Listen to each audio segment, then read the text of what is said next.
What we do here is go back.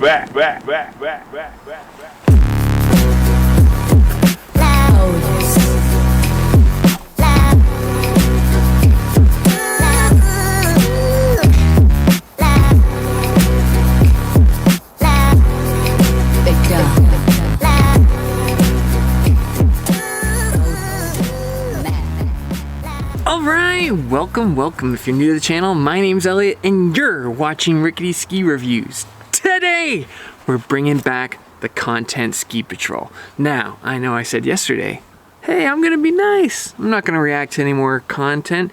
And I believe what I said was, I'm not gonna react to any more reviews. Well, baby, this isn't a ski review I'm reacting to.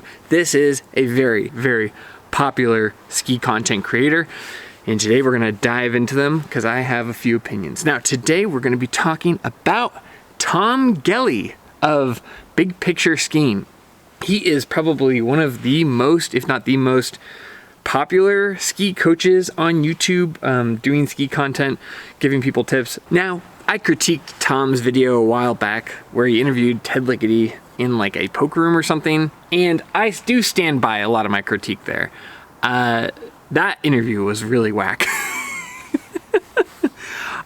I just don't think Tom is a very good interviewer. And he doesn't have to be right. He's doing ski content. But my God, whenever he interviews anyone, he does not push back even a little bit. It's like he interviews somebody and it's like, okay, here's a platform to just talk for 10 minutes endlessly and for me to cheer you on. That's fine. He's a positive guy, whatever. But I cannot watch his interviews. Or actually, I do watch them. I watch them in the background on double speed just because I was trying to comb through his content. So that being said, there's nothing egregious there, right? Like, being a bad interviewer isn't a crime. And all of the comments I got were just a ton of pushback. Tom Gellie is a national treasure, and how dare you talk about Tom Gellie? He's influenced the ski community more than anyone out there, yada, yada, yada. And that's a little bit of a stretch, right? There are so many other more influential skiers in history.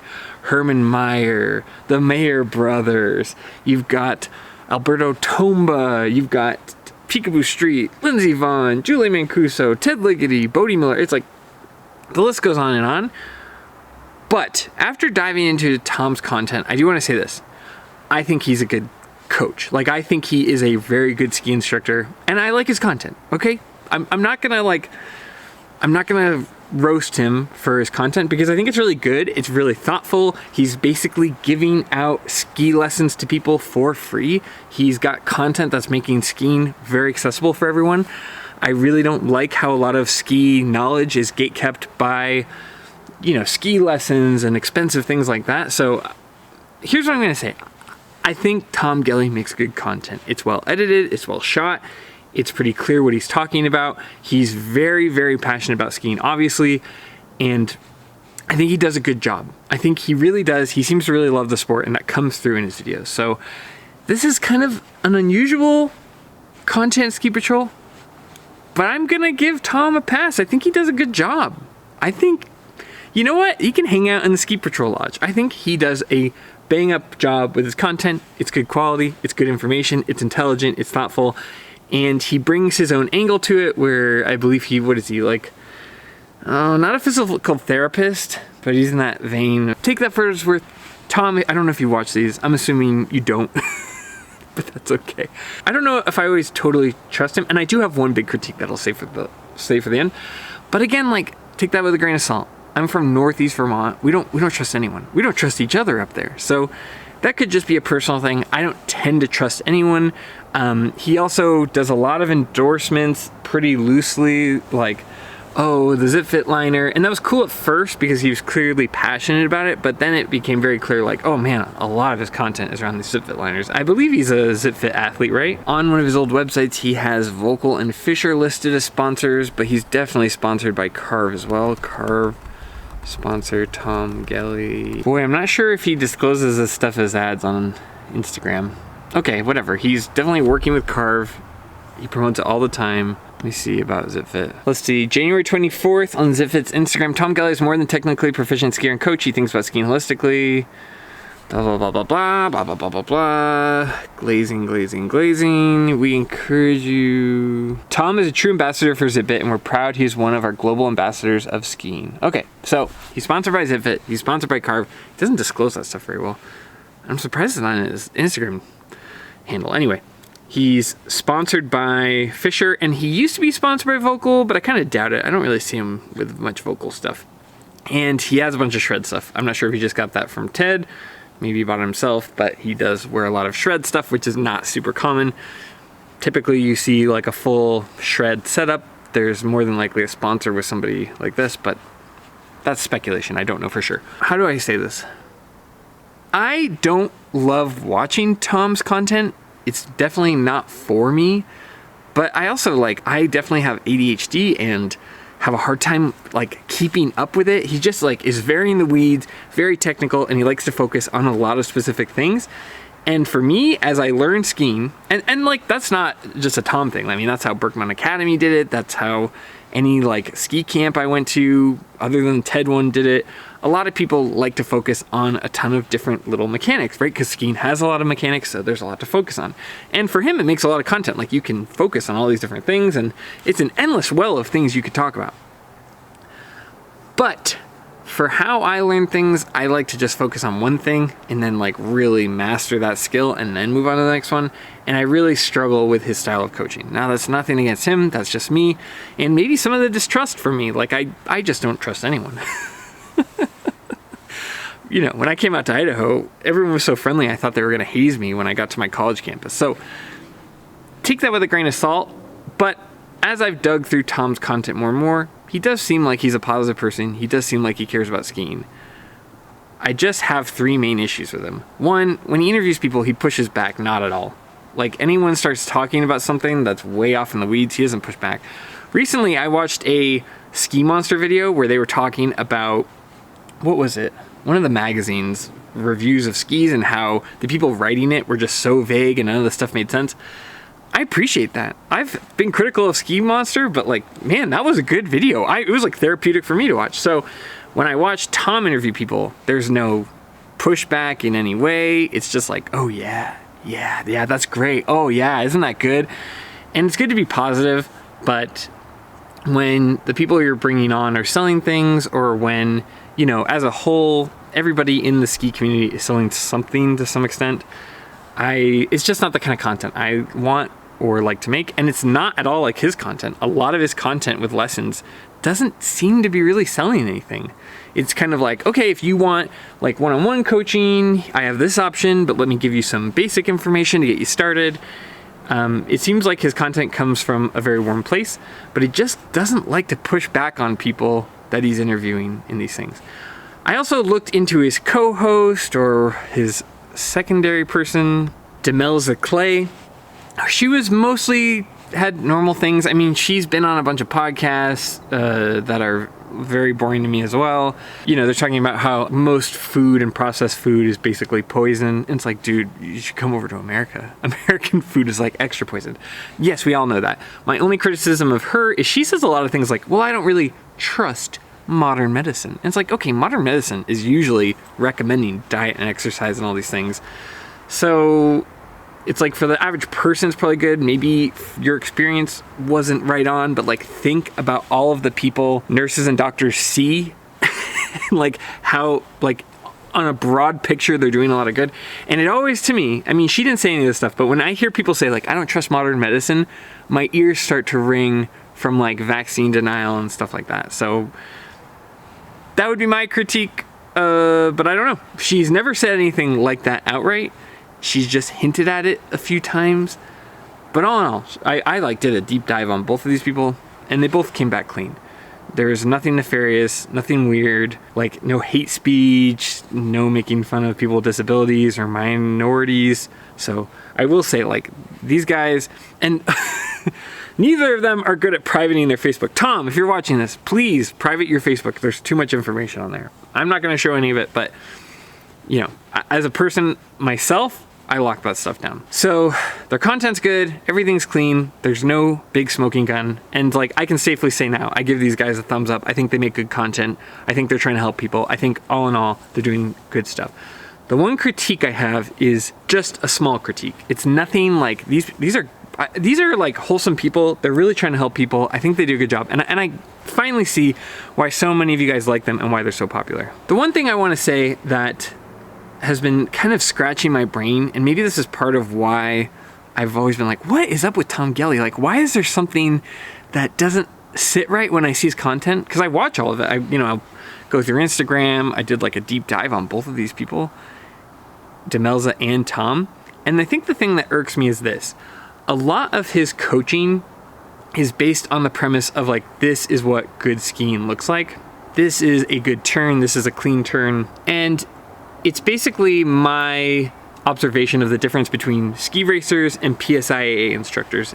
There's not a lot of divide. A lot of the fundamentals are the same or similar, but there's a functionality that exists in ski racing that doesn't exist with PSIAA instructors. And I say that as having a dad. My dad is a PSIAA instructor. We talk about this all the time. We'll go back and forth. He'll be like, what do you think about this and this and what this part of the turn?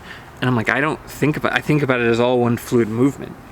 It would be like asking me each joint as I brush my teeth. It's like, no, it's a fluid motion. And I see that a lot in Tom Gellie's content. Especially, he had some video where he was skiing with Stompa tutorials, and it was very cool. Like, he's giving Stompa tutorials coaching. All in all, this is good content. This is nice stuff. It's cool. He's like helping another skier out. They're working together. They're collaborating. So like on a whole, very positive. Very happy to see it. But he was kind of coaching the Stompa tutorials guy, Jens, and he'd be like, oh, well, you need to be doing this a little bit more, and you need to look into your turn. And I was watching Jens ski, and I was like, wait, actually, that's pretty good skiing. And like some of the stuff he's doing is a little bit in his style, but his downhill pressure is really good. And then I watched Tom ski the run, and I was like, Tom looks better, but there's more speed coming out of that downhill ski on Jens.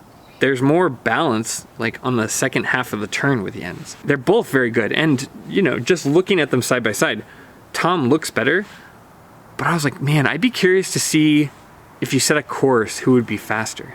And Jens is more of a freestyle guy. He's not like, they're not competing. It doesn't matter. They're just skiing for fun and trying to get better. So, I'm just the weirdo analyzing them from afar. And it reminds me a lot of something you see in ski racing. So I'm going to play a game with you guys. We're going to have a little fun here. It's going to be interactive. I'm going to show you 2 pictures of people I ski raced with on my college team or in my high school days. USSA people, college people. I'm going to show you 2 pictures, and I know the results, but I want you to tell me which one is a better skier.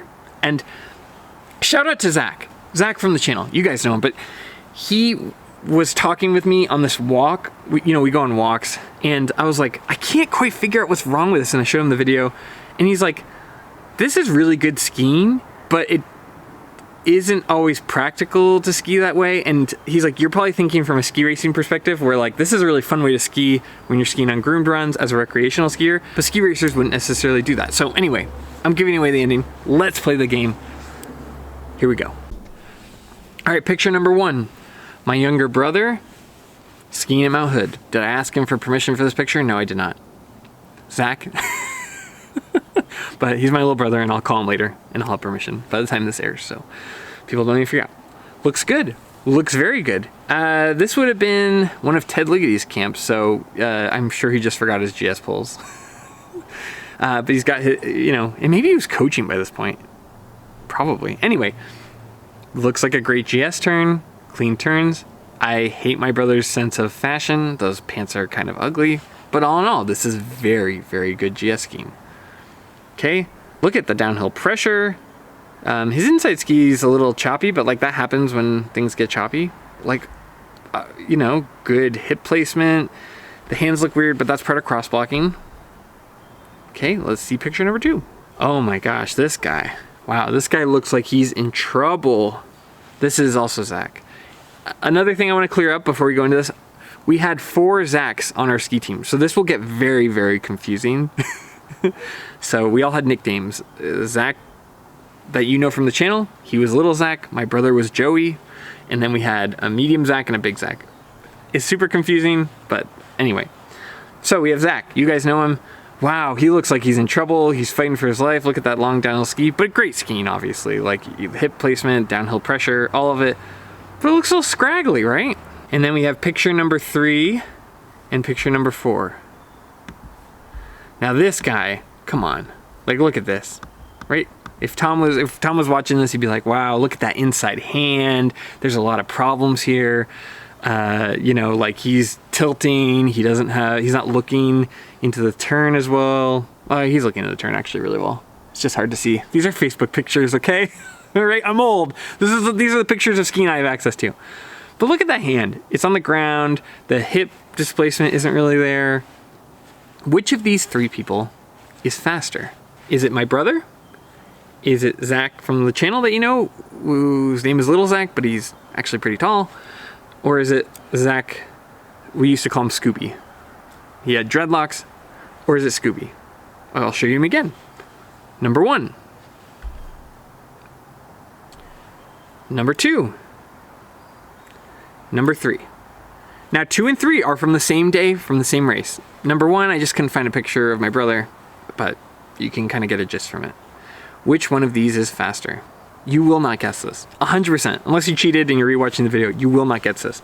The third guy, the guy with his hand on the ground, is 100% the fastest.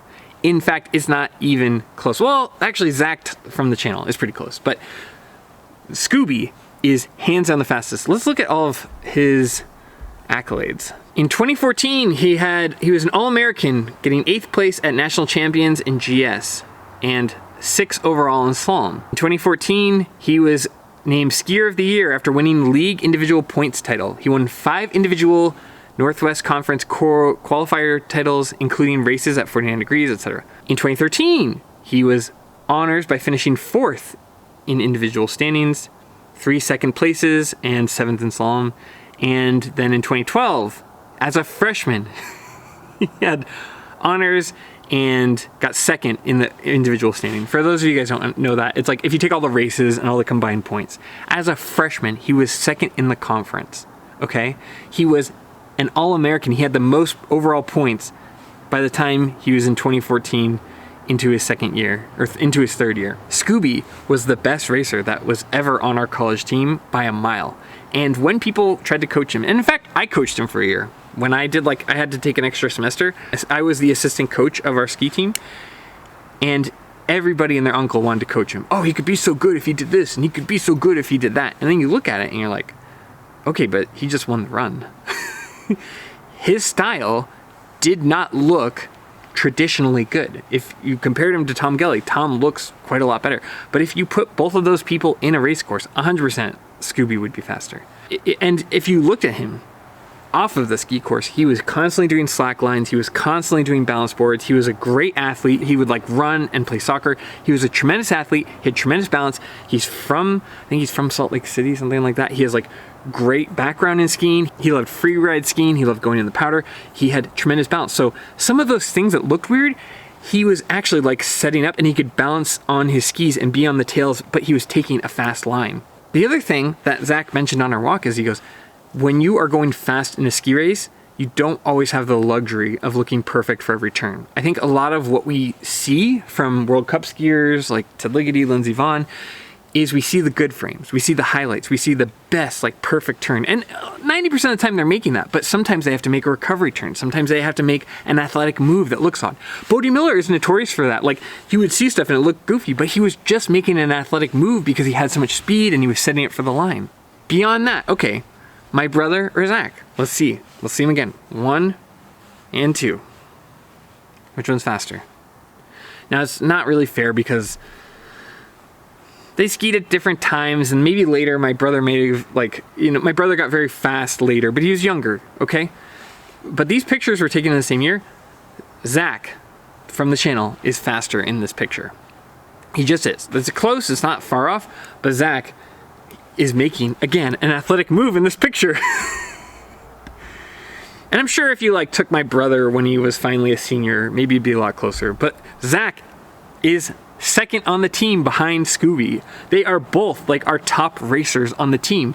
Yes, this looks a little weird, but look at the downhill ski. It's perfectly setting up. This is an odd turn. He's got his shoulders square. He's looking down the hill. It doesn't look traditionally good, but in the context of a ski race where you have gates offset and we have things weird, this is a really good move and he would be faster. And then my brother is very good. GS at the peak, he's faster than me. I think even after me and Zach had graduated, my brother may have been faster. It's hard because you can't compare it, but my brother is a very good skier. But in this moment, when these pictures are taken, my brother looks perfect because that gate is perfect, because the snow is perfect. It doesn't always indicate good quality skiing or speed. Again, all great skiers. I know you guys watch these videos. This isn't a jab at any of you, okay? But I'm trying to make a point here. All right, next we've got slalom. Look at me. This is me. This is me skiing. And I love the comments I get like, oh, Elliot doesn't know how to ski. Okay, yeah, I'm not in this shape anymore. But there was a time, all right? There's a time where I could like boot top the gates. But look at that. That's a sweet turn. Look at that. I've got my ankles. I've got my eyes down the hill. It's like a clean cross block. My hips almost to the ground. Perfectly balanced as all things should be. Look, chef kiss.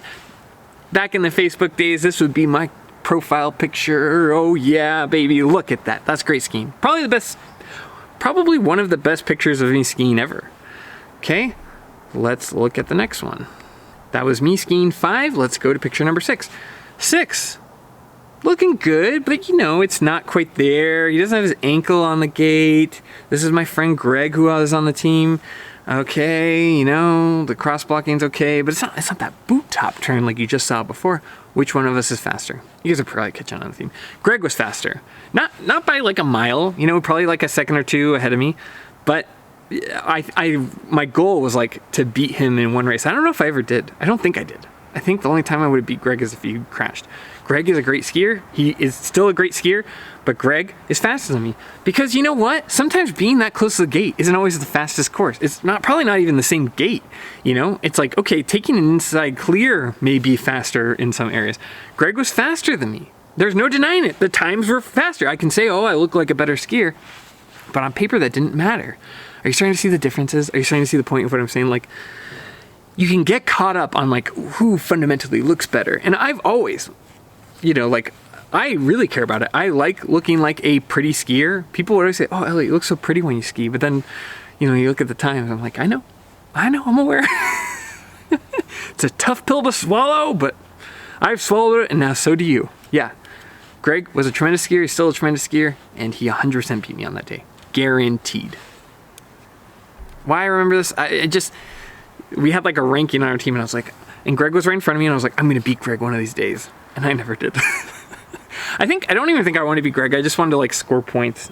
And I think I did score points once because somebody crashed. But anyway, here you go. Proof's in the pudding, and I'm not just subjecting my friends, I will subject myself. Okay, last one.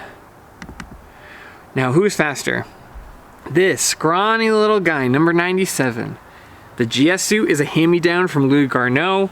It barely fits him. He maybe weighs 100 pounds if he's lucky. 5'7". I don't know your height. Is that Josh? This is my friend Josh. He, in this picture, had only been skiing, not ski racing, skiing. He'd only been skiing for 4 months. Yeah, 3-4 months, something like that. He did his first race day or training day at J Peak with our like preseason camp for our high school. And he's skiing slalom here. He looks scared. He always did this weird thing with his cross blocking. His like skis are not pointing perfectly parallel. Okay. And then you've got this. Oh, look at this guy. I would have been 18. Oh my gosh. Does it get any better? This was on the front page of the newspaper on my 18th birthday, baby. This was when I scored at the, Essex Invitational. I was like killing it. I was at my peak. I've got the pink Ted Ligety goggles, the shred goggles. These came out of the back of Ted's friend's 4Runner. I mean, come on.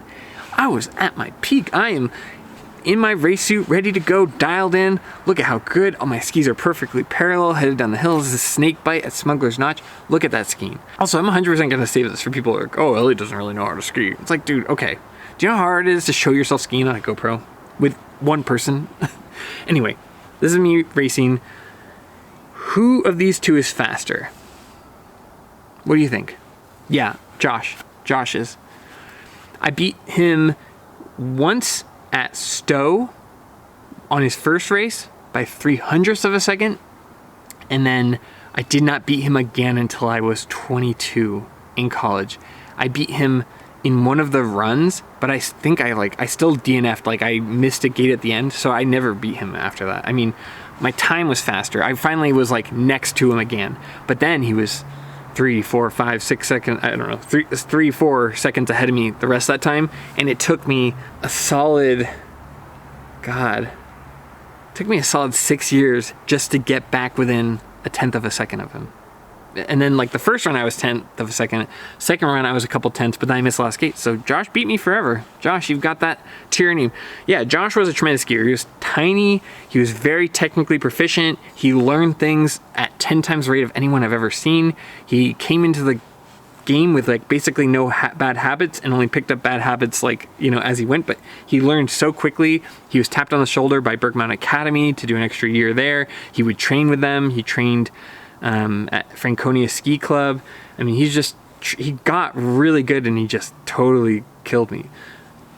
And he was actually, when he raced in that little GS suit that didn't fit him right, he had the Bodie Miller helmet, he had the Bodie Miller boots, he had the Bodie Miller full setup. And he was the closest person that year on our team to get to Ryan Cochran's Siegel back when we raced high school. He was just a phenomenal skier. And yeah, his line looked weird, but he didn't slide clear. He was technically really smart. He wasn't very heavy, but he used every little bit of speed and didn't lose any. He was just technically an amazing skier and much faster than me. So I guess the point of what I'm saying is, yes, it's nice to look pretty when you're skiing. I think Tom does a great job giving out free content to help people. You probably are right. He probably has done more for ski culture than anybody else just by his reach and the videos made.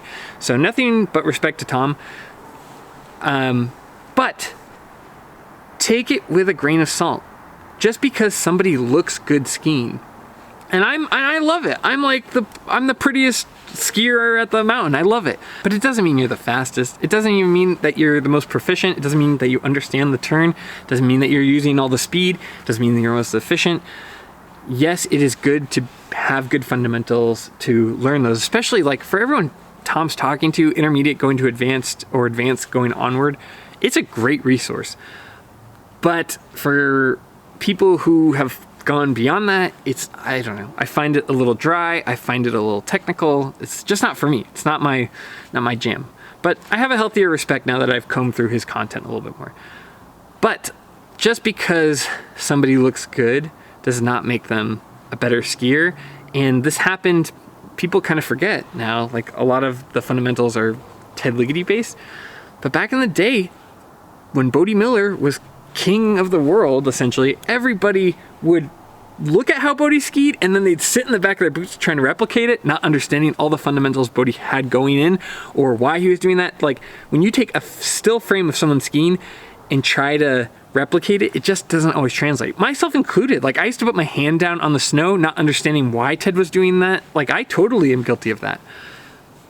So I guess I just wanted to make this video to say, Tom Gellie's great, but take it all with a grain of salt and don't just assume because it looks pretty that is the best way to ski the hill. It's the best way to do the line. And I would say when I saw Jens skiing, I see a lot of knowledge that comes from freestyle skiing and freeride skiing. Like honestly, Tom's forward and back balance didn't look quite as good as Jens's. I think Jens's understanding of forward and back balance is better than Tom's and definitely better than mine.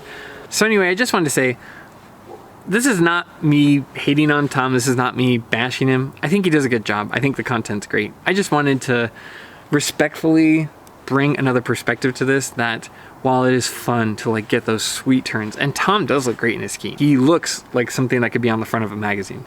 But I just wanted to bring some perspective to the table that doesn't always mean that it's the best skiing.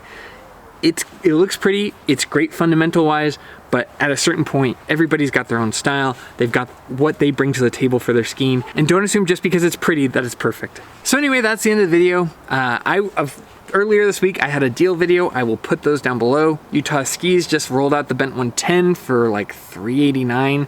So if you missed the wagon on Evo, I will put that down below. We also have memberships. If you want your question or comment to be prioritized, you can do that and then email me, and I try to get back to people as quick as I can. Again, like I said, no hatred for Tom. I'm being critical, but like all in all, if you take 99% of what he's doing, it's really positive. It's really helping people. And I do appreciate his content. As always, like and subscribe. That helps my channel out personally. And, you know, as far as content ski patrol goes, Tom, you get a pass. You're looking good out there. You're looking like a real pretty skier. Nice job. But more than anything, just thanks for being here. Thanks for taking the time to watch my content, to be here with me, to, you know, watch these side-by-side pictures. I had a lot of fun. I hope you did too. And as always, I'll see you in the next one. See ya.